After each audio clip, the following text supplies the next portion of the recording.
Hello everybody, welcome back to my channel.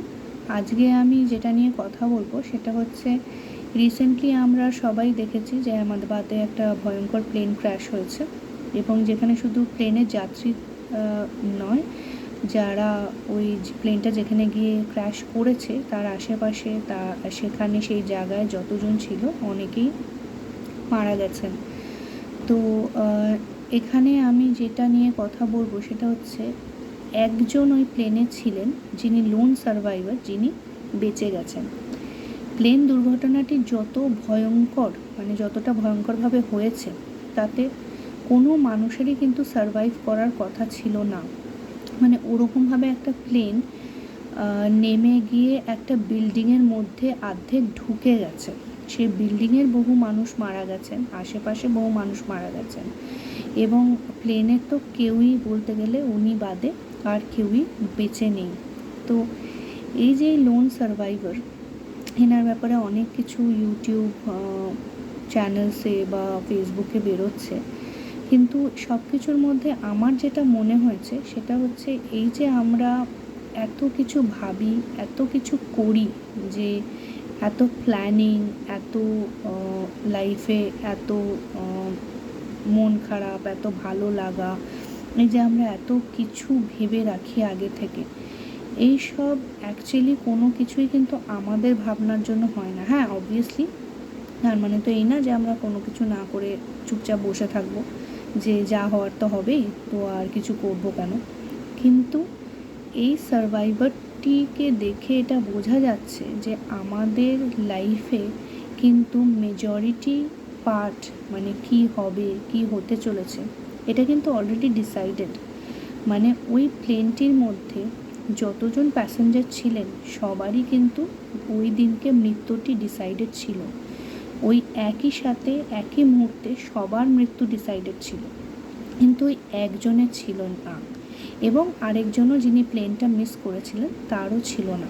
তো এই দুজনের মৃত্যুটি ছিল না, যার মধ্যে থেকে একজনের ভাগ্য তাকে প্লেনে উঠতেই দেয়নি, মানে তার হয়তো অ্যাক্সিডেন্টটাও কপালে ছিল না, তো সেই কারণে সে খুব সুন্দরভাবে প্লেনটা মিস করে গেছেন টাইমে না আসার জন্য। আর আরেকজন যিনি বেঁচে গেছেন তিনি কিন্তু প্লেনের মধ্যে উঠেছেন, বসেছেন, ওই অ্যাক্সিডেন্টের মুহূর্তে থেকেছেন, থাকার পরেও তিনি এমার্জেন্সি এক্সিট হোক বা কোনো কিছু একটা ভাঙা পোর্শন থেকে তিনি ছিটকে বেরিয়ে পড়ে গেছেন। তিনি পড়ে গিয়েও কিন্তু মারা যেতে পারতেন, কিন্তু যাননি। তিনি কিন্তু ভয়ঙ্করভাবে মানসিক এবং শারীরিক আহত হয়েছেন, কিন্তু তিনি কিন্তু খুব ভালো মতনই সারভাইভ করে গেছেন অ্যাক্সিডেন্টটাকে। তো এই যে আমাদের যেই সারভাইভাল, ভবিষ্যৎ বা এই যে প্রেজেন্টেও আমাদের সাথে যা হচ্ছে, সেগুলো কিন্তু অনেকটাই কিন্তু ডিসাইডেড আমাদের। যার জন্য এই যে আমরা এত কিছু ভাবি না, যে কি হবে কি না হবে, এটা না করতে পারলে কি হবে, ওটা না করতে পারলে কি হবে, সময় পৌঁছতে না পারলে কি হবে, ওখানে যেতে না পারলে কি হবে, কাজটা কমপ্লিট করতে না পারলে কি হবে, এই যে আমরা এত কিছু ভাবি কি হবে কি হবে, এত কিছু ভেবে কিন্তু সত্যি আমাদের কোনো লাভ নেই। কারণ কি হবে সেটা কিন্তু অলরেডি ডিসাইডেড। তো আমরা যেটা করতে পারি সেটা হচ্ছে আমরা শুধু আমাদের বেস্ট পারফরমেন্সটা দিয়ে যেতে পারি। বাকি কি হবে এটা কিন্তু অলরেডি ডিসাইডেড, এবং যেটা হয় সেটা কিন্তু ভালোর জন্যই হয়। তো এটাই বলবো শেষে, যে আমাদের এত চিন্তা ভাবনার থেকে এই মানে ইনসিডেন্টটা আমাদের চোখ খুলে দিয়েছে অনেকটাই, যে আমরা যত চিন্তা ভাবনা করি সেই চিন্তা ভাবনার থেকে আমাদের অনেকটা মুক্তি দিয়ে দিয়েছে। কারণ ওখানে যারা প্লেনে বসেছিলেন তারা প্রত্যেকেই কিন্তু একটা মানে নির্দিষ্ট ডেস্টিনেশন, নির্দিষ্ট স্বপ্ন নিয়ে যাচ্ছিলেন। কেউই কিন্তু মৃত্যুর জন্য রেডি ছিলেন না, কিন্তু হঠাৎ করেই আচমকা মৃত্যুটি তাদের জীবনে এসছেন, এবং যে একজন ছিলেন তার ভাগ্যে ছিল না মৃত্যু, যার জন্য তিনি বেঁচেও গেছেন। তো যা কিছু হয় সেটা প্রি ডিসাইডেড থাকে, প্রি ডেস্টাইন থাকে।